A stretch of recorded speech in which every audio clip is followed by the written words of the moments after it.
నమస్కారం అండి. నా పేరు డాక్టర్ శ్రావణి.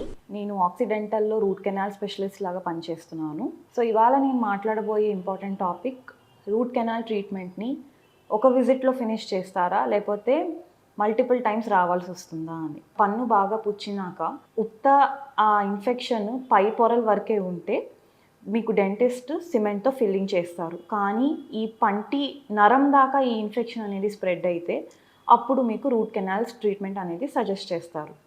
సో ఒకవేళ ఈ ఇన్ఫెక్షన్ జస్ట్ పంటిలోని నరం వరకే ఉంటే అప్పుడు మీ డాక్టర్ మిమ్మల్ని ఒక సిట్టింగ్‌లో ట్రీట్మెంట్ ఫినిష్ చేయడానికి సజెస్ట్ చేస్తారు. కానీ ఈ ఇన్ఫెక్షన్ అనేది పన్ను చుట్టుపక్కల ఉన్న ఆ చిగురుకి కానీ లేకపోతే ఎముక లోపల మీకు ఆ ఇన్ఫెక్షన్ స్ప్రెడ్ అయితే అప్పుడు మోస్ట్ ఆఫ్ ద టైమ్స్ అది పస్ కానీ ఒక వాపులాగా కానీ ఇవన్నీ రూపాల్లో మీకు బయటికి తెలుస్తూ ఉంటుంది. సో అలాంటప్పుడు డాక్టర్ ఒక విజిట్ కాకుండా మళ్ళీ ఒక 2-3 టైమ్స్ కానీ మీకు అపాయింట్మెంట్ సజెస్ట్ చేస్తారు.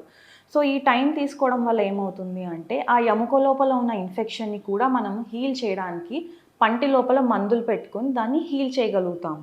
బాగా పెద్దవాళ్ళు లేకపోతే బాగా చిన్నవాళ్ళు ఎవరైతే ఎక్కువ సేపు నోరు తెరుచుకోలేకపోతారో లేకపోతే చాలా భయపడుతూ ఉన్న పేషెంట్స్‌లో కొన్నిసార్లు మనము ట్రీట్మెంట్ షార్ట్ పీరియడ్‌కి అంటే తక్కువ టైంకి పెట్టుకొని మల్టిపుల్ సిట్టింగ్స్ చేయాల్సొస్తుంది.